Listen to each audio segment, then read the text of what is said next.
The silence in this cabin is a physical thing. It has weight. It presses in on me. A heavy blanket woven from pine needles, damp earth, and loneliness. Some days, it's a comfort, a fortress against a world that never wanted the quiet parts of me. Other days, it's a tomb. Today, it feels like the latter. The rain helps. It drums a frantic, chaotic rhythm on the tin roof, a temporary reprieve from the suffocating stillness within. I trace the rim of my chipped ceramic mug, the tea inside long gone cold. My reflection stares back from the dark window pane, a pale, haunted-looking stranger with my eyes. Serafina, a name that means the cheerful one. A bitter irony my parents could never have foreseen.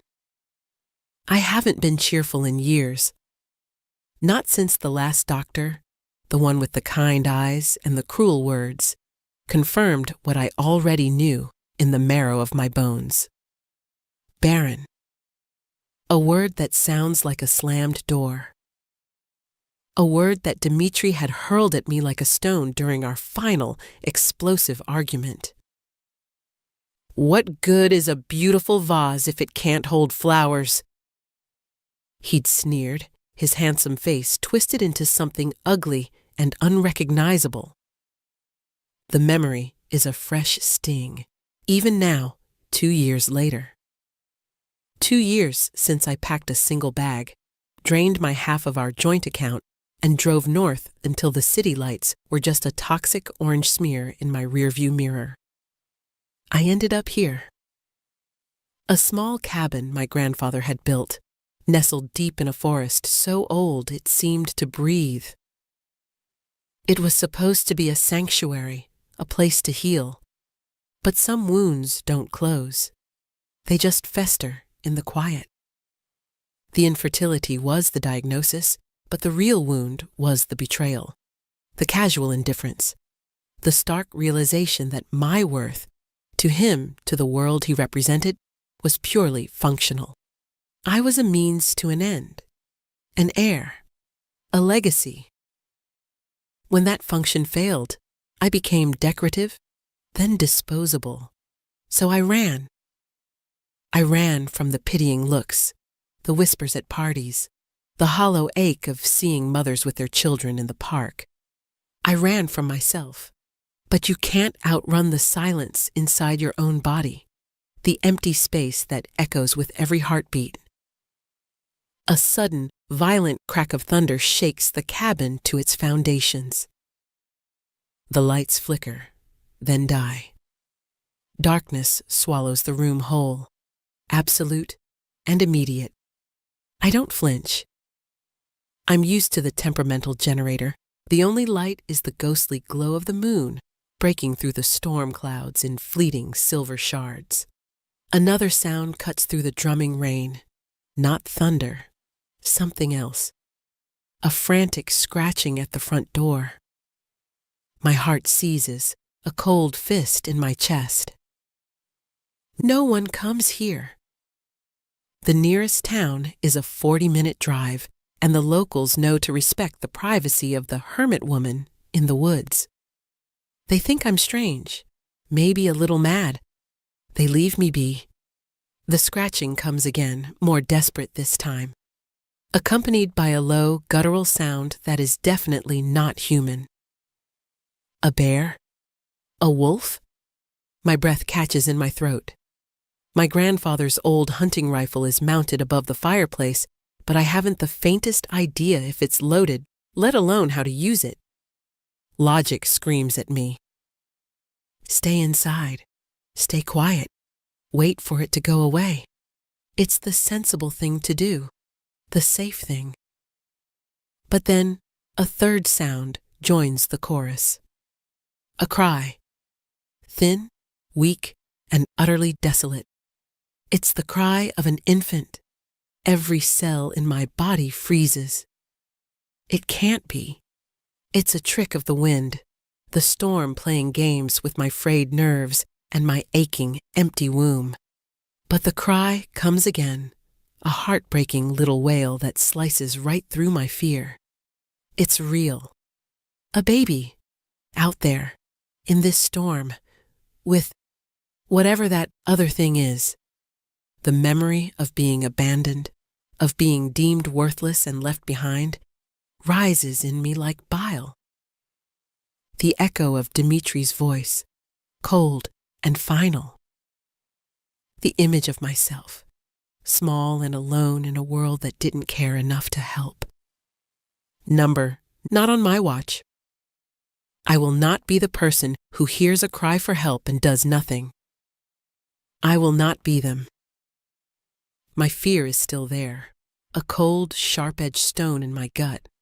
But my compassion, that deep, wounded part of me that yearns to nurture, to protect, it's stronger. It has to be. Grabbing the heaviest iron poker from the fireplace, I take a deep, shuddering breath and unbolt the door. I pull it open just a crack, peering into the maelstrom. The sight that greets me steals the air from my lungs. It's a wolf.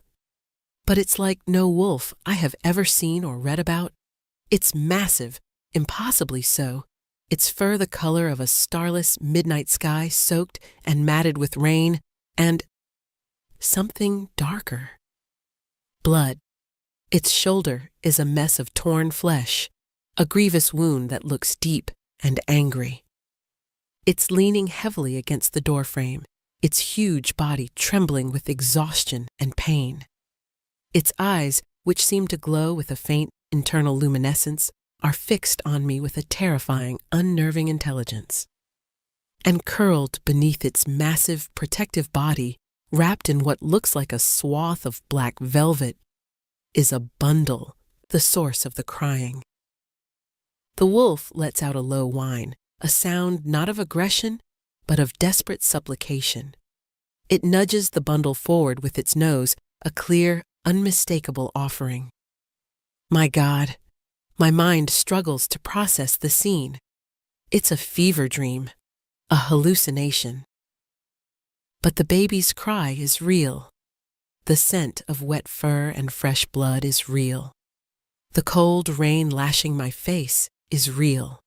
This is happening. My decision is made before I'm even aware of making it. The world left me.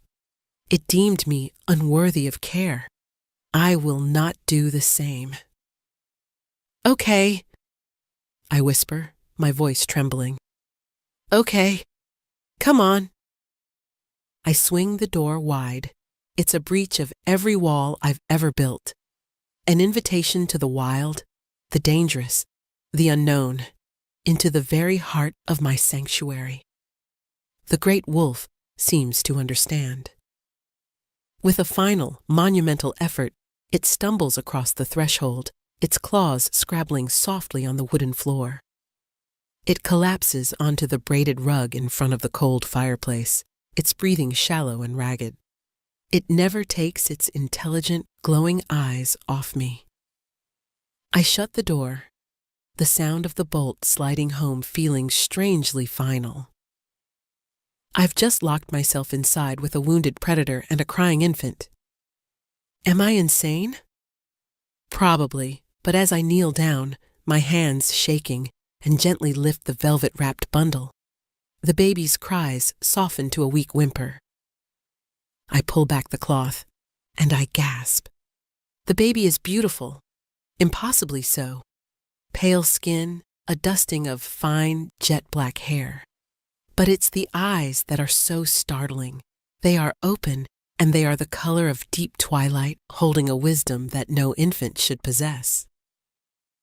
And at the corner of its perfect little mouth, I see them.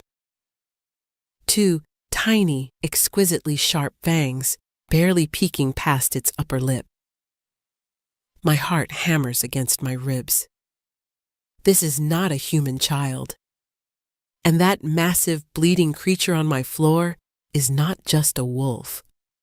A cold dread, deeper and more primal than anything I've felt before, washes over me. The warnings of my grandfather, stories told by the fire about the things that lurked in the deep woods, things best left alone, come rushing back. But then the baby makes a small, snuffing sound and turns its head, rooting against my chest. Its vulnerability is a punch to the gut. It's just a baby, a hungry, cold, orphaned baby. Whatever it is, whatever its protector is, right now, they are helpless. They came to me for aid.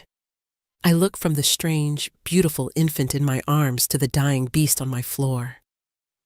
Fear and compassion war within me, a silent, vicious battle. Compassion wins. All right, I say, my voice finding a strange, new strength. I'm speaking to them, to myself, to the storm-tossed universe. Let's get you taken care of. First, the baby. It's cold, its little body chilled from the rain. I find the softest wool blanket I own and wrap it securely, tucking it into the worn armchair near the hearth. It watches me with those unnervingly intelligent eyes, no longer crying, just observing. What does a baby like this eat?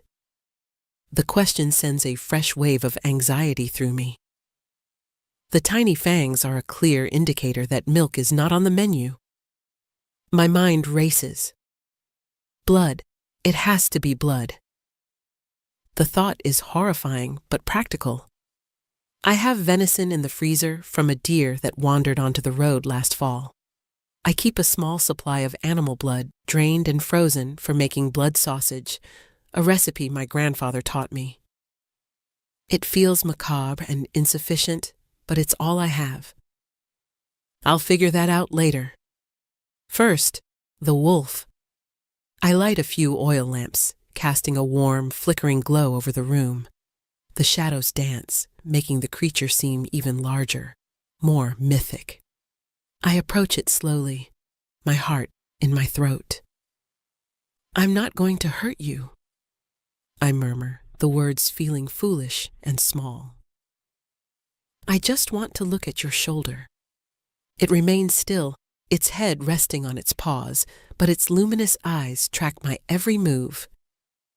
There's no growl, no sign of aggression, just a profound, weary stillness. I kneel beside it. The smell of its blood is coppery and sharp. Up close, the wound is worse than I thought. Deep gashes, torn muscle. It looks like it was attacked by something with massive claws. Or maybe something made of silver. An old legend surfaces, unbidden. I push the thought away. One impossibility at a time, I retrieve my first aid kit, the one I keep for my own frequent clumsiness. It's pathetically inadequate for this, but it's a start. With trembling hands, I take a clean cloth and dip it in warm water from the kettle I'd placed on the wood stove. Gently, so gently, I begin to clean the wound. The wolf flinches, a muscle twitching along its back, but it makes no sound. Its fur is thick and surprisingly soft beneath the matted, wet exterior. The heat coming off its body is intense, like a furnace. You're very brave, I whisper, my voice thick with emotion. Protecting him. You're a good father. The word father hangs in the air between us.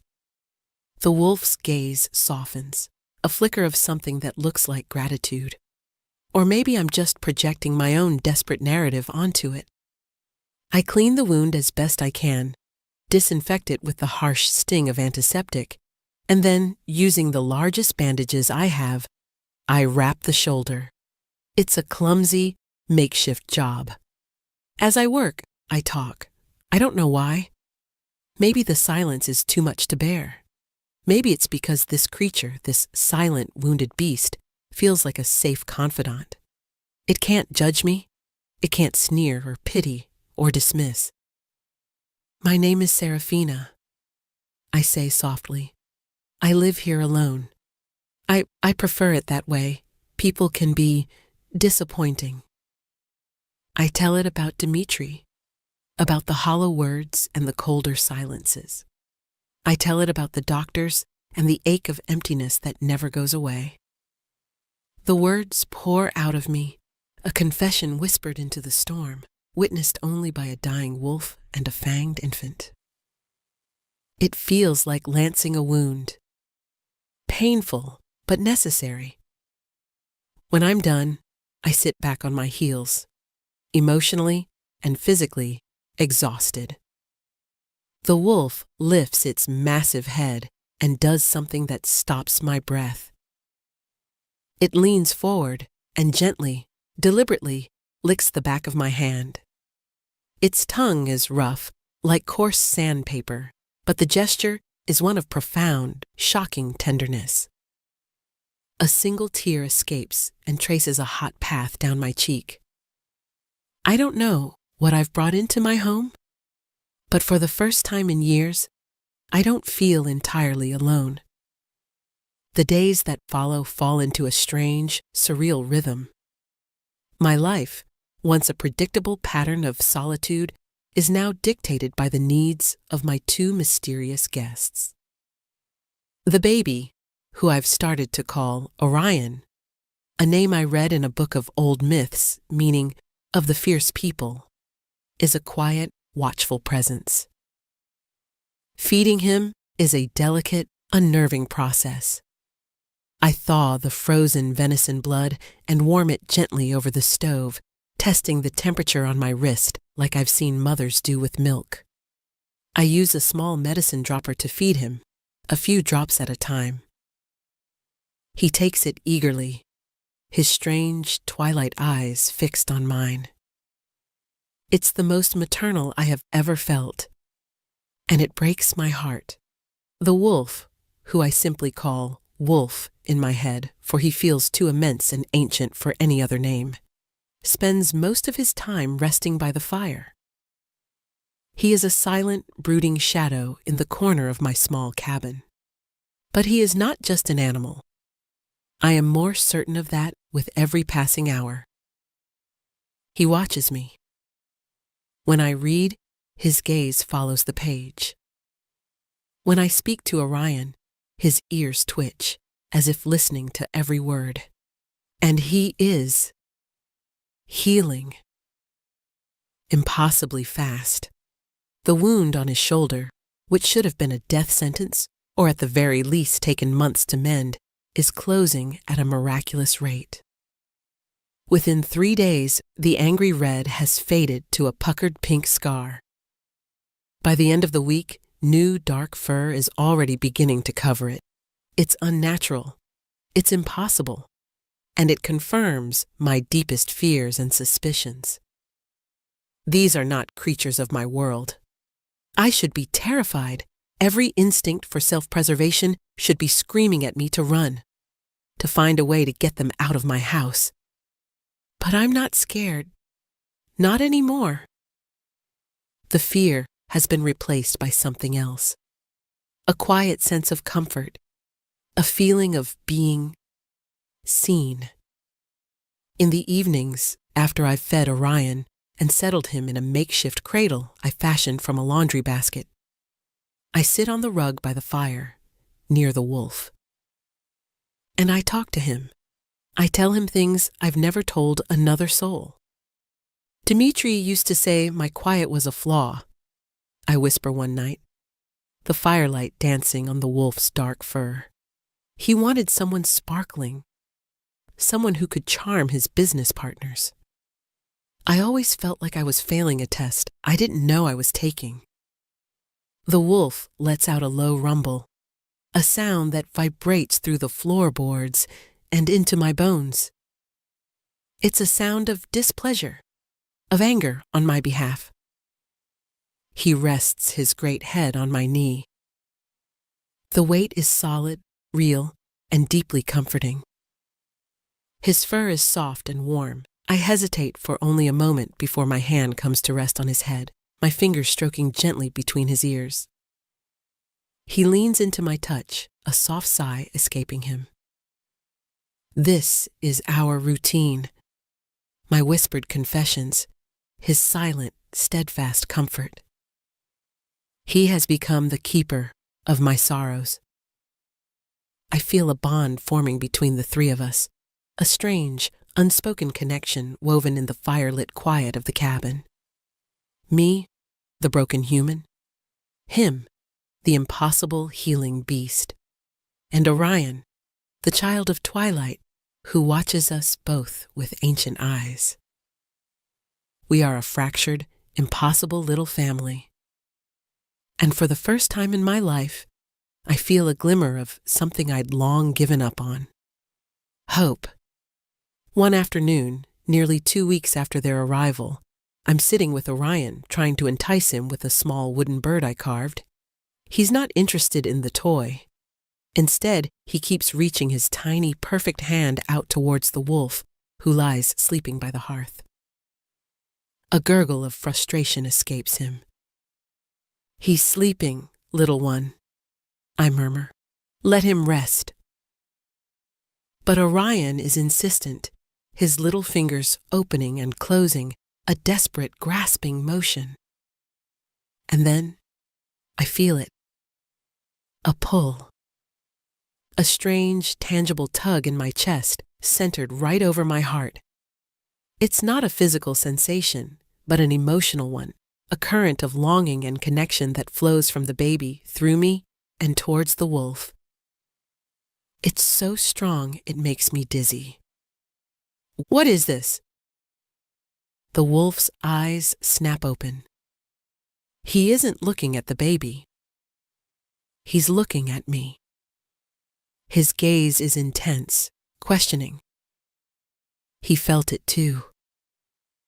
The moment is broken by a sound that makes my blood run cold. The sound of a car engine? Not just an engine, a specific one. The low, arrogant purr of a German sports car. An engine I prayed I would never hear again. Dmitri, my sanctuary is about to be violated. Panic, cold and sharp, floods my system. The wolf rises to his feet in a single, fluid motion. A low growl begins deep in his chest, a terrifying, menacing sound that is nothing like the comforting rumbles he gives me. He moves to stand between me and the door, a living shield of shadow and fury. "No," I whisper, my voice shaking. "No, you can't. He can't see you." The wolf ignores me. His glowing eyes are fixed on the door, his body coiled like a spring. I scoop Orion into my arms, my heart hammering against my ribs. A car door slams. Footsteps, confident and heavy, crunch on the gravel path. A sharp, impatient knock echoes through the cabin. "Serafina, I know you're in there. My God, do you really live in this hovel? Open the door." His voice, condescending, entitled. It scrapes against my raw nerves. "Go away, Dmitri!" I call out, trying to keep my voice steady. "Don't be ridiculous, darling," he scoffs from the other side of the door. "I have business in the area. I thought I'd check in, make sure you hadn't been eaten by squirrels. Now, open up. It's freezing out here." The wolf's growl deepens, vibrating with a lethal promise. "Please," I beg the wolf in a desperate whisper. "Hide. In the bedroom. Please." His eyes meet mine, and for a split second, I see conflict in their luminous depths. Then, with a reluctance that is almost palpable, he turns and pads silently into the small bedroom, disappearing into the shadows. I take a deep breath, clutch Orion tighter, and open the door. Dmitri stands on my porch, looking utterly out of place in his expensive cashmere coat and tailored suit. His handsome face is set in a familiar expression of faint disgust as he surveys my humble home. "Well, well," he says, his eyes raking over me, taking in my simple flannel shirt and worn jeans. The rustic life certainly agrees with you. You look healthy. It's not a compliment. What do you want, Dmitri? I ask, my voice flat. His eyes drop to the bundle in my arms. His perfectly sculpted eyebrows raise in surprise, then suspicion. What's that? Don't tell me you've taken in a stray? He pushes past me into the cabin, bringing the scent of expensive cologne and city smog with him, a contamination of my sacred space. You need to leave, I say, turning to face him.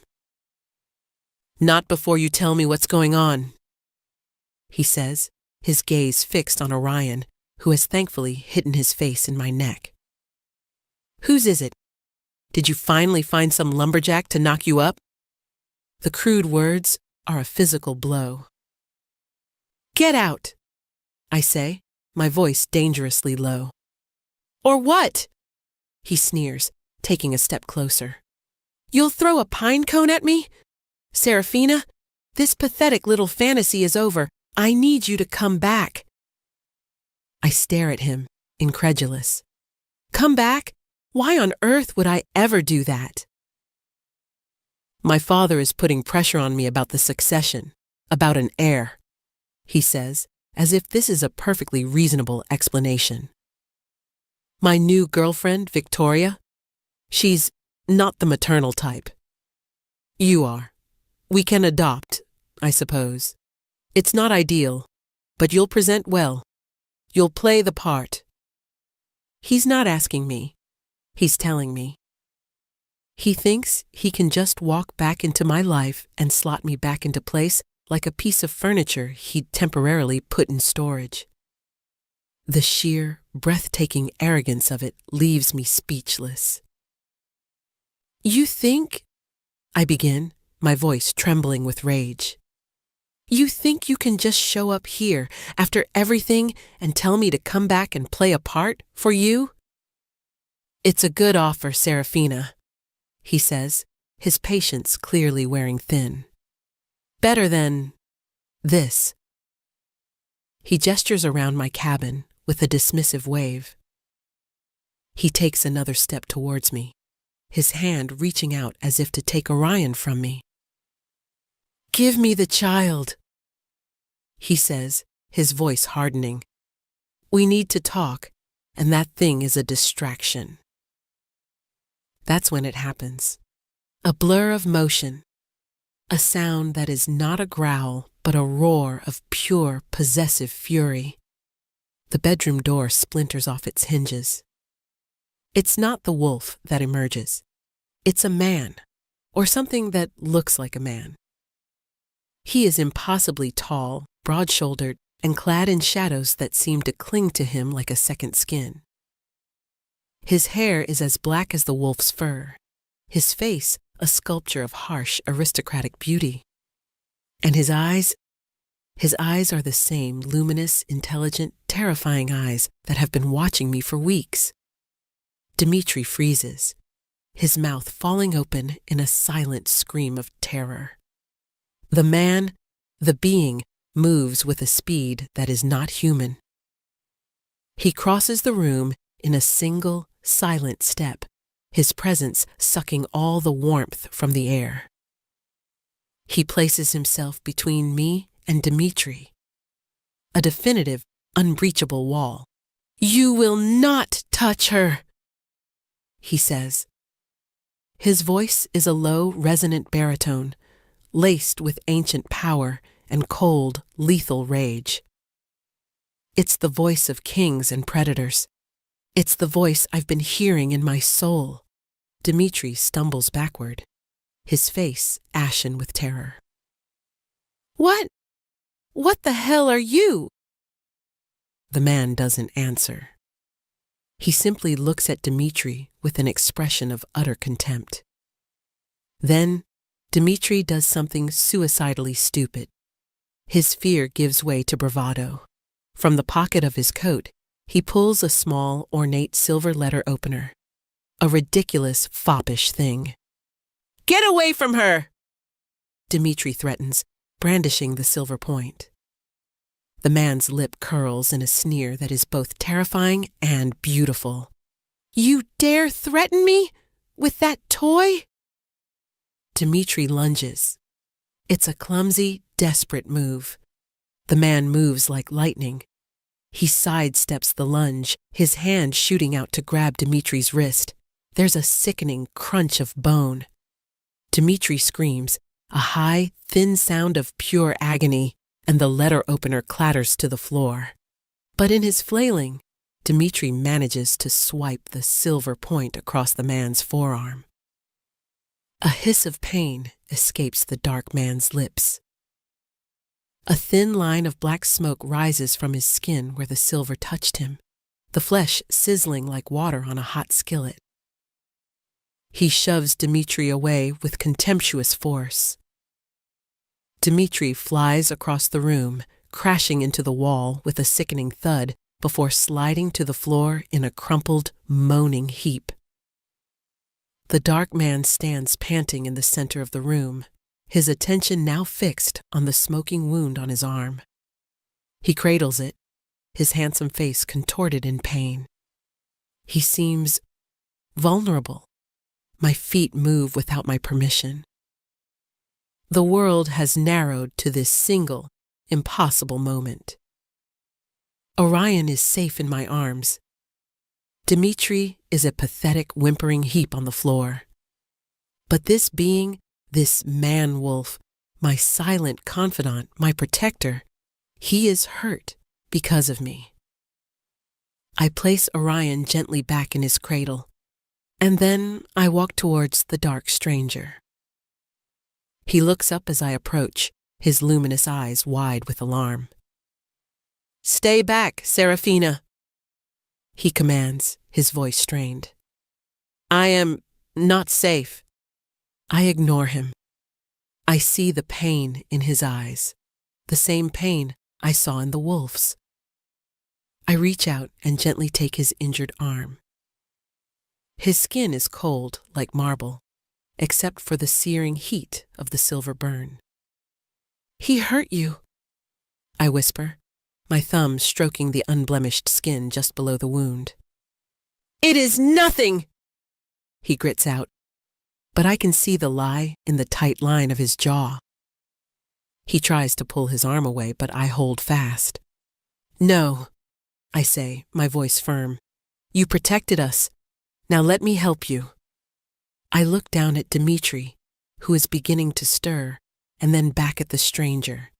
This man who is a monster, who just broke another man's wrist without a thought. I feel no fear. Only a fierce, possessive, protective surge that shocks me with its intensity. I step in front of him, shielding his body with my own, placing myself between him and the threat on the floor. It's a ridiculous gesture. I am a fragile human. He is a being of immense power, but it's an instinct I cannot fight. He protected me. I will protect him. He stares at me, his expression one of stunned, profound disbelief. The fury in his eyes melts away, replaced by something deep and raw and achingly vulnerable. It's the same look he gave me as a wolf, right before he licked my hand. The world seems to tilt on its axis. The sheer force of the moment, the adrenaline, the impossible reality of it all, crashes down on me. The edges of my vision blur.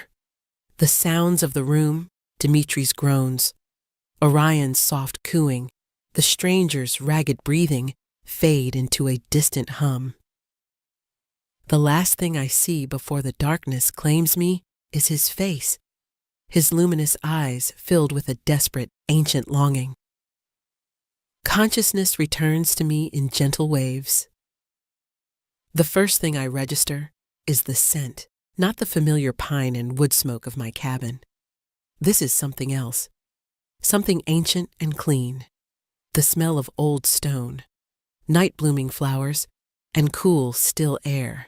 The second thing is the fabric beneath me. Not my rough, homespun blankets. This is silk, impossibly soft, cool, and smooth against my skin. My eyes flutter open. I am in a vast, canopied bed, in a room carved from dark, polished stone. Moonlight streams through a towering, arched window, illuminating intricate tapestries on the walls and furniture that looks like it belongs in a museum. A castle. I am in a castle. I sit up, my head spinning slightly. I'm wearing a simple, soft linen nightgown that is not my own. Where is Orion? Where is Dimitri? Where am I? He is safe. The voice comes from the shadows in the corner of the room. The man. He steps into the moonlight, and my breath catches. He is no longer wearing the dark, utilitarian clothes from my cabin. He is dressed in a simple black tunic and trousers that fit his powerful frame perfectly. The wound on his arm is gone. Not healing. Gone.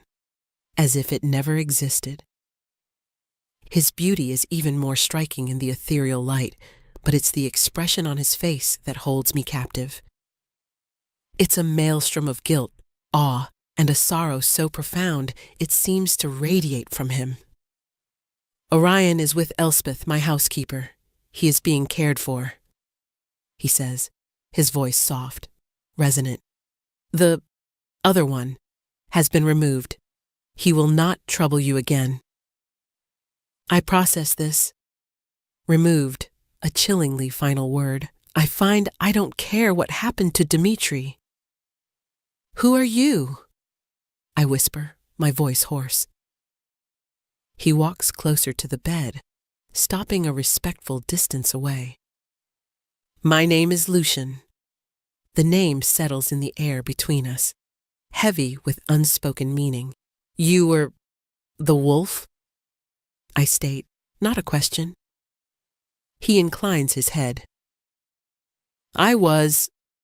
And Orion, he's like you. He is a fledgling of me kind, orphaned. I found him near my lands, his parents lost to hunters. His jaw tightens. Silver-bladed hunters. Vampire. The word hangs unspoken in the air, a truth so fantastical I can barely grasp it. We were fleeing them when we came upon your cabin, he continues. I was injured, desperate. I sensed something, a light in the darkness, a place of safety. He looks at me, and his eyes are filled with a wonder that makes my heart ache. I sensed you. I shake my head, trying to clear it. Why me? Why my home? Lucian takes a hesitant step closer. That is the more difficult thing to explain. He looks down at his hands, then back at me, his gaze raw with vulnerability.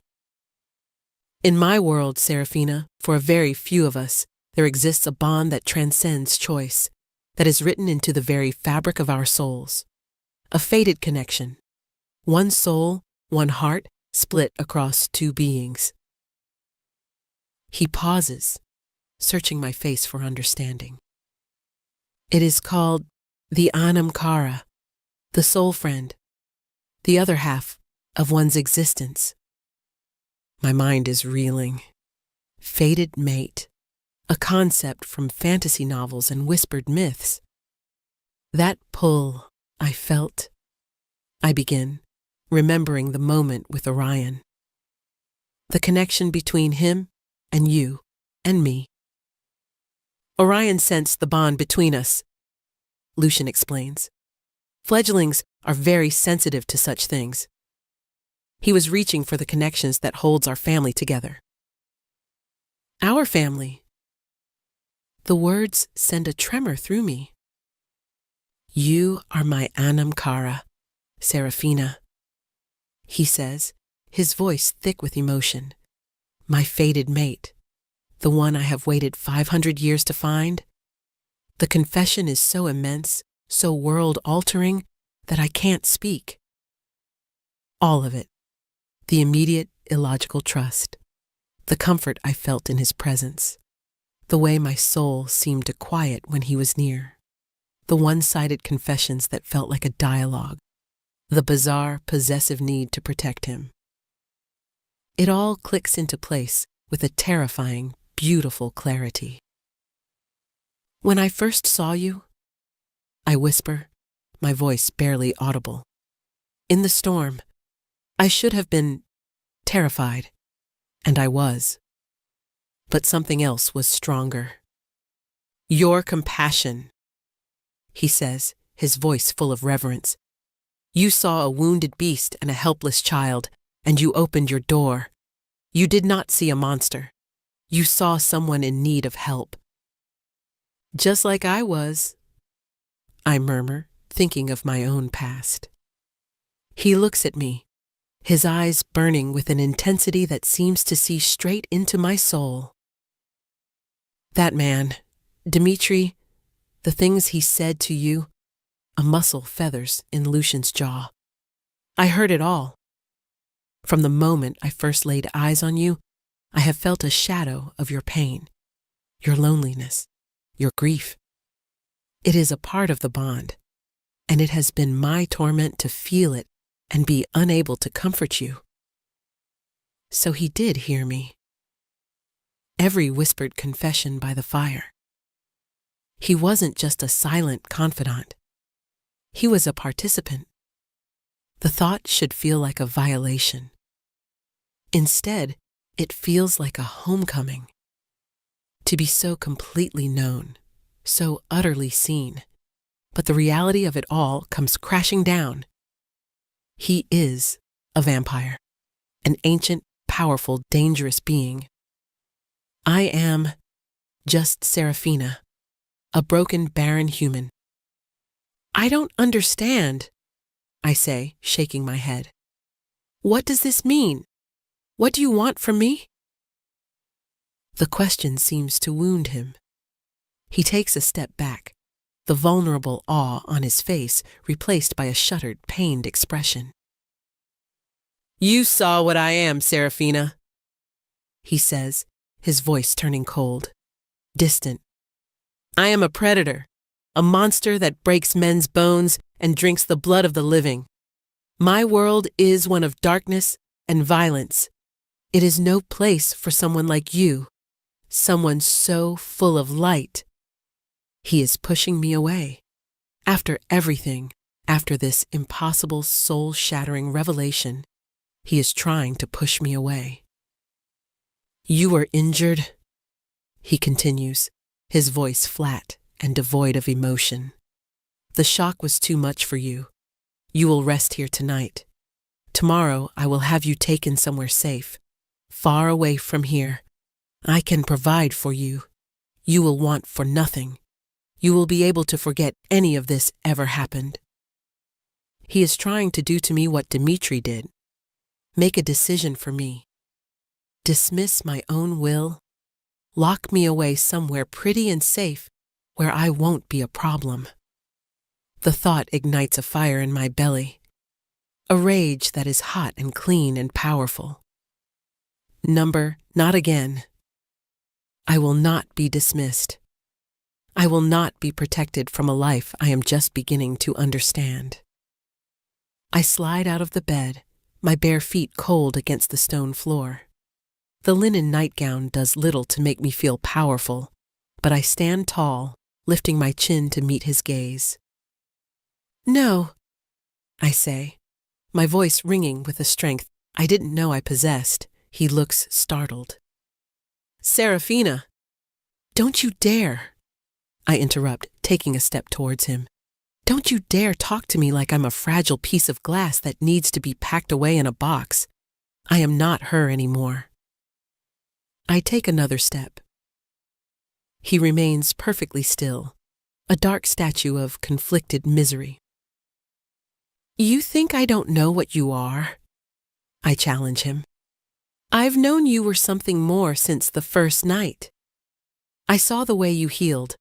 I saw the intelligence in your eyes. I felt you. I'm standing right in front of him now. close enough to feel the chill that radiates from his body. I have to crane my neck to look up into his face. "You talk about darkness and violence," I say, my voice softening slightly. "But what I saw in my cabin wasn't a monster. I saw a father protecting his child. I saw a protector defending his family." The word hangs between us again. Potent, true. "You think I'm afraid of you?" I ask, my voice dropping to a whisper. "Lucian, for 2 weeks I sat on my floor and told my deepest pains to a wolf, and that wolf listened. He didn't judge me. He didn't pity me. He just stayed.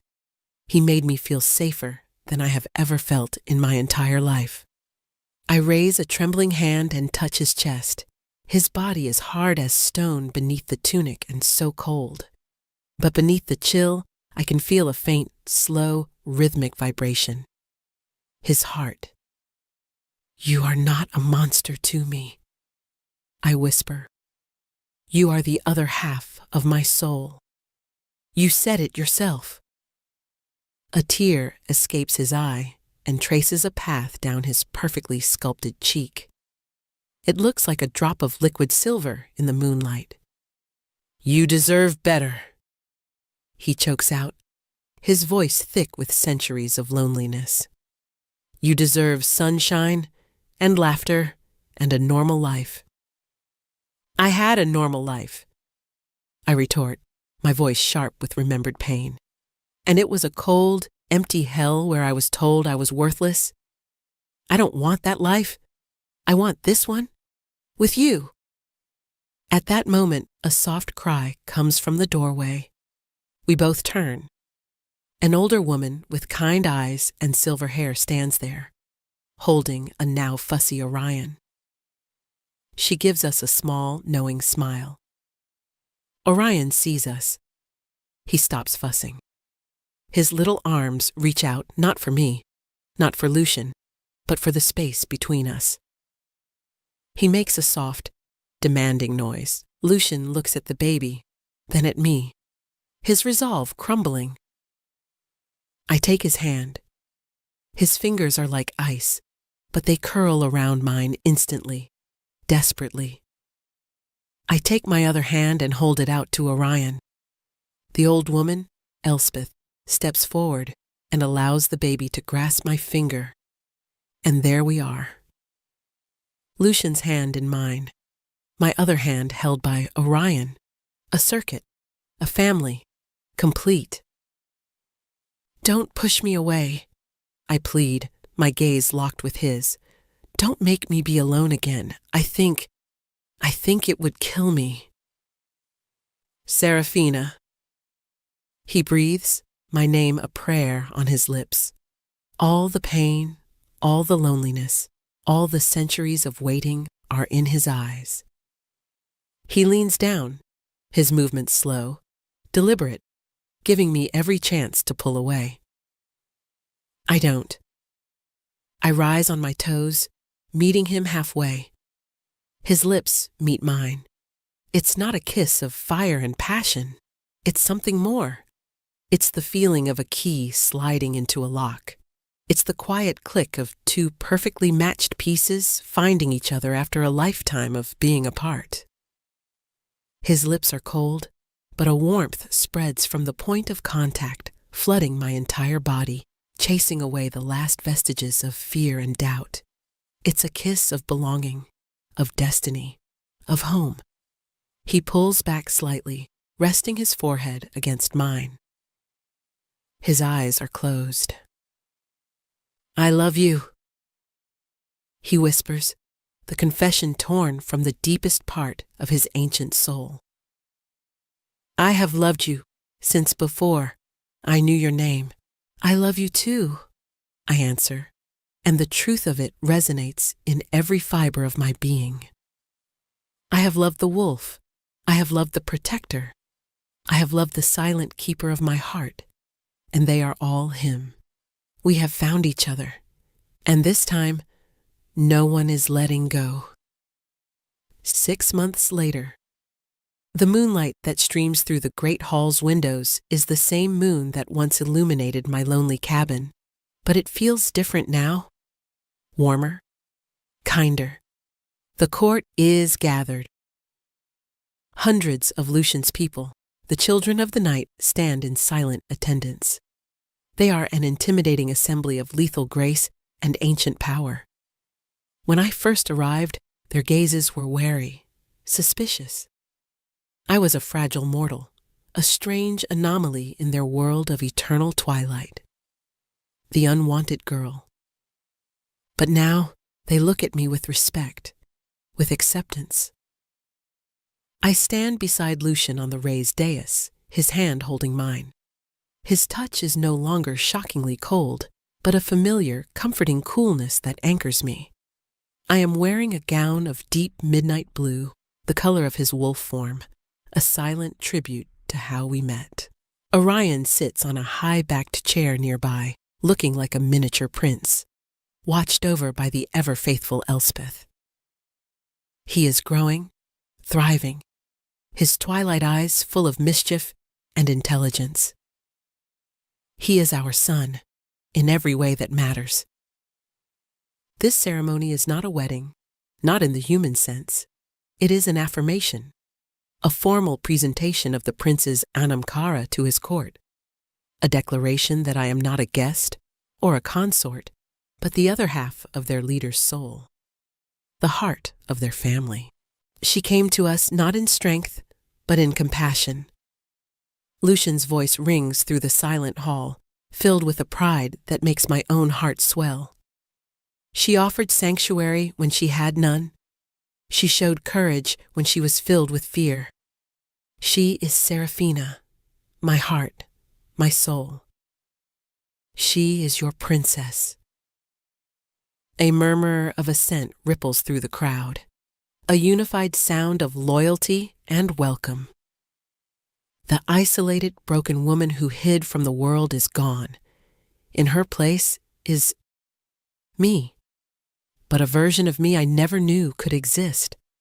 Strong, loved, whole. As the court begins to celebrate, a guard approaches Lucian and whispers in his ear. Lucian's expression darkens for a fraction of a second before he schools it into neutrality. "What is it?" I ask softly. "An uninvited guest at the gates," he says, his eyes searching mine. "A human. He is demanding to see you. It is Dimitri." A flicker of the old fear, the old shame, ghosts through me, but it has no power here. It's just an echo. "Let him in," I say, my voice calm. Lucian looks surprised, but he nods to the guard. A few minutes later, Dimitri is escorted into the hall. He looks diminished. His expensive suit is wrinkled, his face is pale, and there's a desperation in his eyes that I've never seen before. He falters as he takes in the scene. The grand hall, the assembled vampires, me standing beside a prince of the night. His gaze lands on me. "Seraphina?" he says, his voice cracking. I had to see you. I've been looking everywhere. My father, he cut me off. Victoria left me. Everything is falling apart. He's come here for a handout, for a solution, for me to fix his life just as he always expected me to. The old Seraphina would have felt a pang of pity. She would have felt responsible. But I am not the old Seraphina. I descend the steps of the dais alone, moving with a confidence that is new and true.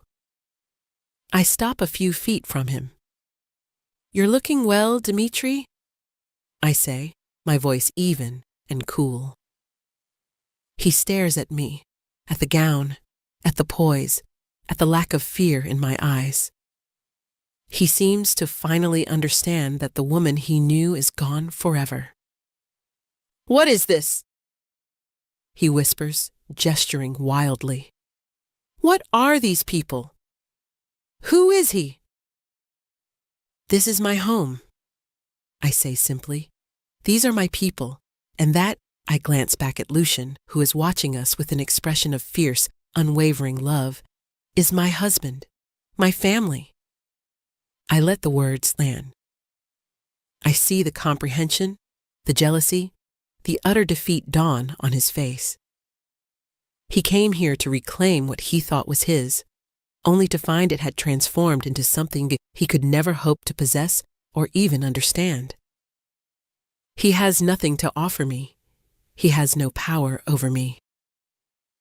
I'm happy, Dmitri, I say, and the truth of it is the kindest, most final blow I could ever deliver. I hope you find whatever it is you're looking for. Without another word, I turn my back on him and walk away. I walk back to my prince, to our son, to my life. I don't look back to see the guards escorting him out. My past is finally just that.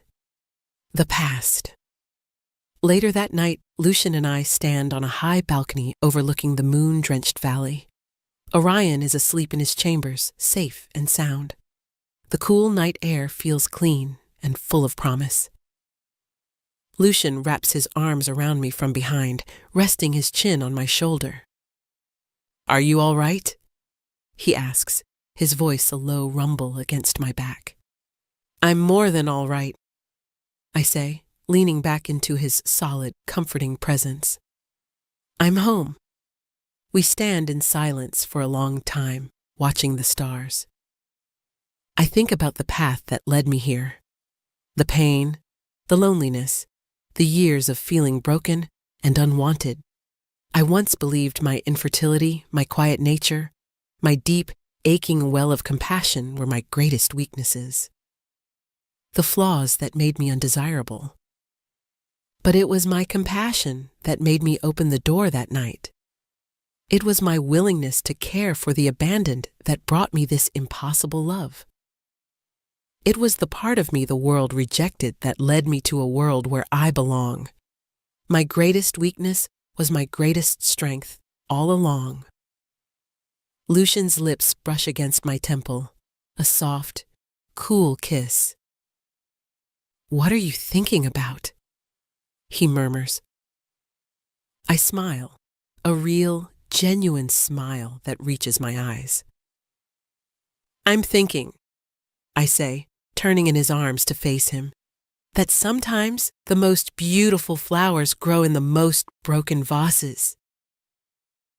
And as he lowers his head to kiss me, under the light of the eternal moon, I know with a certainty that fills every empty space inside me, that I am finally, completely, irrevocably in bloom.